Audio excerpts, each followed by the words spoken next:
Market, exceeding expectations. Malappuram കേന്ദ്രീകരിച്ച് ലഹരി മരുന്ന് വിൽപ്പന നടത്തി വന്ന സ്ത്രീകൾ ഉൾപ്പെട്ട അന്തർ സംസ്ഥാന ലഹരി കടത്ത് സംഘത്തിലെ 2 പേർ പോലീസിന്റെ പിടിയിലായി. മലപ്പുറം ഊരകം നെല്ലിപ്പറമ്പ് സ്വദേശിനി കാവുങ്ങൽ പറമ്പിൽ തഫ്സീന, ഇവരുടെ സുഹൃത്ത് കൊണ്ടോട്ടി പുളിക്കൽ സ്വദേശി അമ്പലക്കൽ മുബഷിർ എന്നിവരാണ് പോലീസിന്റെ പിടിയിലായത്.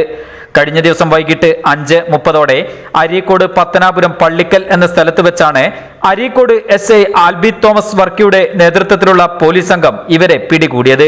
ഇവരിൽ നിന്നും 1.5 ലക്ഷം രൂപയോളം വില വരുന്ന 31 ഗ്രാമോളം MDMA പിടിച്ചെടുത്തു. ലഹരി മരുന്ന് കടത്താൻ ഉപയോഗിച്ച കാറും പോലീസ് പിടിച്ചെടുത്തിട്ടുണ്ട്. ബാംഗ്ലൂരിൽ നിന്നും ലഹരി വസ്തുക്കൾ മലപ്പുറം ജില്ലയിലേക്ക് കടത്തുന്ന ലഹരിക്കടത്ത് സംഘത്തിലെ പ്രധാനികളാണ് ഇപ്പോൾ പോലീസിന്റെ പിടിയിലായവർ. യാത്ര ചെയ്യുന്ന സമയം പരിശോധനകൾ ഒഴിവാക്കാൻ സ്ത്രീകൾ ഉൾപ്പെടെ ഫാമിലിയാണെന്ന വ്യാജനയാണ് ലഹരി വസ്തുക്കൾ കടത്തിയിരുന്നത്. മുൻപും നിരവധി തവണ ലഹരി വസ്തുക്കൾ കടത്തിയിരുന്നതായി ഇവരിൽ നിന്നും മനസ്സിലായിട്ടുണ്ട്. ഇവർ ഉൾപ്പെട്ട സംഘത്തെക്കുറിച്ച് വ്യക്തമായി പോലീസിന് സൂചന ലഭിച്ചിട്ടുണ്ട്.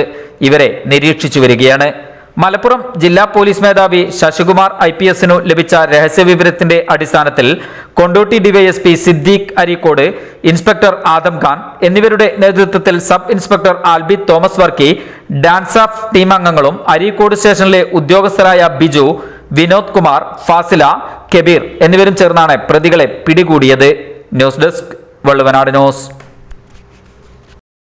ആഘോഷങ്ങളെ വരവേൽക്കാം അറ്റ്ലസിനൊപ്പം. അറ്റ്ലസിൽ നിന്നും പർച്ചേസ് ചെയ്യൂ. കൂപ്പൺ നറുക്കെടുപ്പിലൂടെ നിങ്ങൾക്ക് സ്വന്തമാക്കാം 50 LED ടിവികൾ. ഈ ഓഫർ മാർച്ച് 20 മുതൽ ഏപ്രിൽ 20 വരെ മാത്രം. വിപണിയിൽ ഏറ്റവും പുതിയ കളക്ഷനുകൾ മറ്റാർക്കും നൽകാനാവാത്ത വിലക്കുറവിൽ ഒരുക്കിക്കൊണ്ട് അറ്റ്ലസ് ഒരുങ്ങിക്കഴിഞ്ഞു. Atlas, affordable fashion destination.